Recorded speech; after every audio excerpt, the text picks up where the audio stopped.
Thank you, Ms Bennett. Let's change the subject. Joshua, I think you've got a question. Hi. Hi.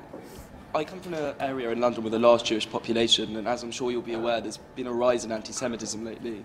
So what I wanted to ask is, bearing in mind people like Maureen Lipman recently saying she'd consider leaving Europe due to the rise in anti-Semitism, and sort of the news of an exodus of Jews from Europe after the Paris attacks, for example, what would you do as leader to ensure that Jews feel safe and welcomed in the UK? I think what we have, particularly after the Paris attacks and that horror, a real sense of fear in many different communities. And I think what we need to do is lots of work to bring communities together, to help them to understand each other, to speak together, communities across intergenerational work, all of those kind of things. We actually have to make sure that people feel included, not pushed out, and people feel safe, and that's a balance to be struck. But we need to do both of those things, and what we need to do is really understanding.